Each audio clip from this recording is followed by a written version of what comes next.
বন্ধুরা, মার্কেটে দুটো লিডিং এবং fundamentally sound company Angel one এবং কল্যাণ জুয়েলার্স দুটো কোম্পানি নিজের ইন্ডাস্ট্রিতে একটা স্ট্রং পজিশন থাকার পরেও, ফান্ডামেন্টালি সুপার গ্রেট কোম্পানি হওয়ার পরেও, ফিউচার পোটেনশিয়াল থাকার পরেও দুটো কোম্পানিতেই বাম্পার লেভেল কারেকশন আমরা দেখতে পেয়েছি। যদি আমি অ্যাঞ্জেল ওয়ানের কথা বলি, তাহলে কোম্পানি এক মাসের মধ্যে 27% ডাউনে এসছে এবং টপের থেকে কোম্পানি 35% ডাউনে ট্রেড করছে। আর আজকে সকালে, এখন আমি ভিডিও বানাচ্ছি সকাল 10টা 15, আমি ভিডিও বানানোর আগেই দেখে আসলাম কল্যাণ জুয়েলার্স কোম্পানি তার টপের থেকে 32% ডিসকাউন্টে কালকে পর্যন্ত ট্রেড করছিল। এই মুহূর্তে যদি আমি দেখি, তাহলে আজকেও কোম্পানি অলমোস্ট 3.7% মতন ডাউনে এখন ট্রেড করছে। এত বড় ডিসকাউন্টের পরে এই কোম্পানি দুটোতেই কি কোনো ভ্যালু বাইং অপরচুনিটি ক্রিয়েট হয়েছে, নাকি এখানে ইনভেস্ট করলে রিটেল ইনভেস্টর ট্র্যাপে পড়ে যেতে পারে? কোম্পানিগুলো এত ভালো হওয়ার পরেও, ফান্ডামেন্টাল ভালো থাকার পরেও যদি ফিউচার গ্রোথ পোটেনশিয়াল থাকে, তাহলে কোম্পানিগুলোতে এখন ইনভেস্টমেন্ট নেওয়ার ডিসিশন উচিত কিনা, মানে ইনভেস্টমেন্ট করা উচিত কিনা, অথবা কোম্পানিগুলো কেন এতটা ডিসকাউন্টে আসছে, সেই পয়েন্টসগুলোই আপনাদের বোঝানোর চেষ্টা করব। আর এই দুটো কোম্পানির পারফেক্ট এক্সাম্পল, যে কোনো কোম্পানি বড় রিটার্ন দেওয়ার পরে কেন কোম্পানিতে বড় রিস্ক থেকে যায়, সেখানে ফ্রেশ ইনভেস্টমেন্টের ক্ষেত্রে রিটেল ইনভেস্টর বারবার ট্র্যাপিং হচ্ছে, সেই পয়েন্টসগুলোই আজকের ভিডিওতে আপনাদের বোঝানোর চেষ্টা করব। তার আগে চ্যানেলে নতুন হলে অবশ্যই চ্যানেলটি সাবস্ক্রাইব করবেন এবং পুরো ভিডিওটি দেখবার পরে যদি মনে হয় এখান থেকে কিছুটা হলেও পজিটিভ নলেজ গেইন হয়েছে, তাহলে অবশ্যই আমাকে অ্যাপ্রিসিয়েট করার জন্য ভিডিওটিকে লাইক করতে ভুলবেন না এবং বন্ধু বান্ধব অথবা ফ্যামিলি মেম্বার্সের সাথে শেয়ার করতে ভুলবেন না। চলুন, এই দুটো কোম্পানিতে অ্যাকচুয়াল প্রবলেম কোথায় রয়েছে সেই পয়েন্টসগুলো বোঝানোর জন্য আমি কোম্পানির ফান্ডামেন্টাল অ্যানালাইসিস করে আপনাদের বোঝানোর জন্য আপনার সাথে স্ক্রিন রেকর্ডিং শেয়ার করছি। তো আশা করছি আপনারা এখন আমার স্ক্রিনটি দেখতে পাচ্ছেন।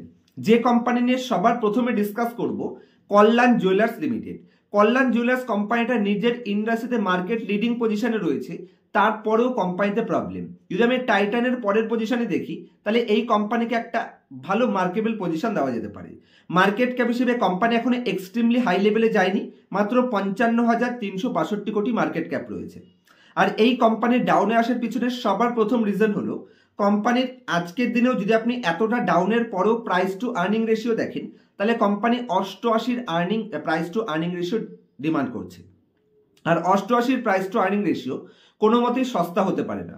যদিও কোম্পানি যে হিসেবে প্রফিট গ্রোথ করছে, সেই হিসেবে আপনাদের মনে হবে যেন কোম্পানি রিজনেবল ভ্যালুয়েশনে রয়েছে, কারণ কোম্পানি এখানে পিই রেশিও বলছে, যে হিসেবে প্রফিট গ্রোথ চলছে সেই হিসেবে 88 পিই রেশিও ডিমান্ড করার যোগ্যতা রয়েছে।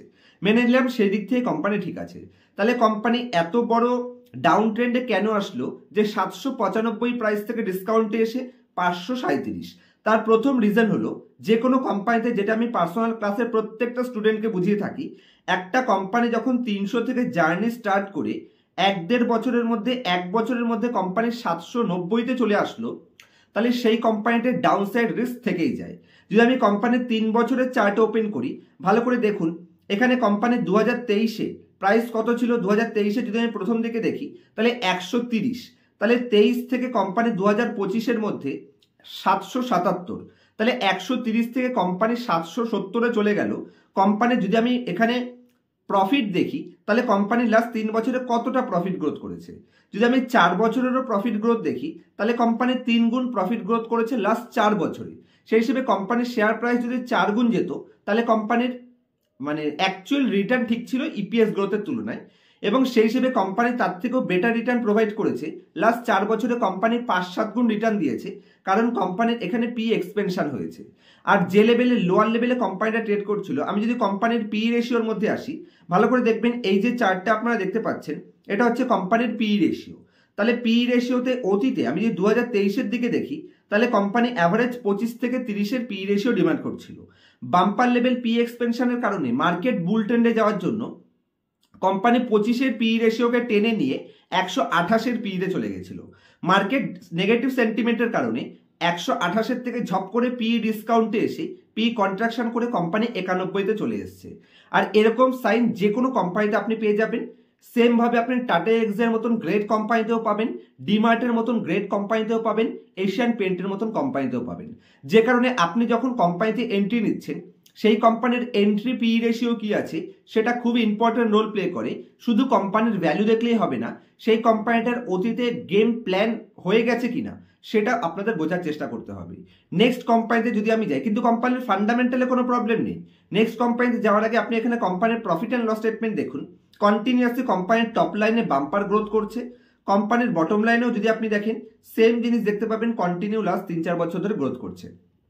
তারপরেও কোম্পানির ডাউনসাইড রিস্ক কেন আসে? কারণ এত বড় রিটার্নের পরে কোম্পানির একটা ডাউনসাইড রিস্ক থেকে যায়।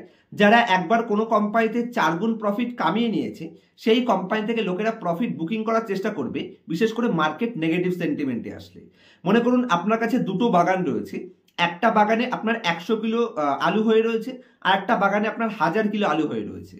তো যদি ঝড় আসার চান্স থাকে, আপনি কোন বাগানটাকে আগে বাঁচানোর চেষ্টা করবেন? যেই বাগানটায় 1000 কিলো আলু হয়ে রয়েছে, 500 কিলোরটাকে আপনি পরে দেখবেন, কারণ ওখানে আপনার অ্যাকচুয়াল ধন সম্পদ রয়েছে। যে কারণে যেই কোম্পানিগুলোতে বড় প্রফিট রয়েছে, রিটেল ইনভেস্টর এবং HNI সেখান থেকে প্রফিট বুকিং করার চেষ্টা করে, বিশেষ করে কোম্পানি যদি পি রেশিও এক্সট্রিমলি হাই থাকে। সেম জিনিসটাই কল্যাণ জুয়েলার্স কোম্পানির মধ্যে আমরা দেখতে পেয়েছি। নেক্সট কোম্পানিতে যদি আমি আসি, অ্যাঞ্জেল ওয়ানের পার্থক্যটা ঠিক আবার অন্যরকম। আমি আপনার সাথে স্ক্রিন রেকর্ডিং আবার শেয়ার করছি। আমি যদি অ্যাঞ্জেল ওয়ান কোম্পানির মধ্যে আসি, একটু ওয়েট করুন, অ্যাঞ্জেল ওয়ান ওপেন করে নিই। তো এখানে অ্যাঞ্জেল ওয়ান ওপেন হয়েছে। দেখুন কোম্পানি আজকে যদিও 1.6% রিকভারি করেছে, কিন্তু কোম্পানিতে প্রবলেম হচ্ছে মাত্র 22,000 কোটি মার্কেট ক্যাপে রয়েছে। লং টার্মের জন্য কোম্পানি সুপার গ্রেট, কারণ যদি লোয়ার লেভেলে নেওয়া থাকে তাহলে সে কোম্পানি হোল্ড করতে পারে, কারণ কোম্পানির 17 পি রেশিও ডিমান্ড করছে। তো অ্যাভারেজ 17 পি রেশিও যে হাই নয়, সেটা কোম্পানির পিইজি রেশিও দেখলেই বুঝতে পারবেন। কোম্পানি 38% আরওসি জেনারেট করছে, 43% আরওই জেনারেট করছে। রিটার্ন রেশিও কোম্পানির সুপার গ্রেট রয়েছে। ক্যাশ রিচ কোম্পানি 1.3% ডিভিডেন্ড ইল্ডও প্রোভাইড করছে। সেই হিসেবে কোম্পানির মধ্যে কোনো নেগেটিভ সাইন নেই। লং টার্মে পারফরমেন্স কেন করবে না সেরকম কোনো রিজন নেই, কিন্তু শর্ট টার্মে কেউ যদি ভাবে এই কোম্পানি থেকে নেক্সট 1 বছর বা 1.5 বছরে বড় প্রফিট বুকিং করব, সেক্ষেত্রে রিস্ক হতে পারে। কেন? কারণ কোম্পানির যদি আপনি এখানে রিটার্ন হিসেবে দেখেন, কোম্পানির প্রাইস চার্টে আমি এসেছি, 3 বছরের রিটার্ন ভালো করে দেখুন। 3 বছর আগে কোম্পানি 1500 টাকাতে ট্রেড করতো, এখান থেকে কোম্পানি হাই কত বানালো?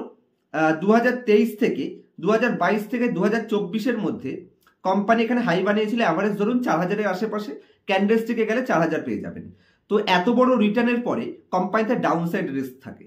যদি আমি কোম্পানির 5 বছরের চার্ট ওপেন করি, কোম্পানির 300 টাকা প্রাইস থেকে একতরফা র্যালি নিতে নিতে 3700 টাকা। যে কোম্পানি 5 বছরে 10 গুণ প্রফিট দিয়েছে, সে কোম্পানি আপনাকে একটু দাঁড়িয়ে যাবে, একটু রেস্ট নেবে, তারপরে পারফরমেন্স করবে।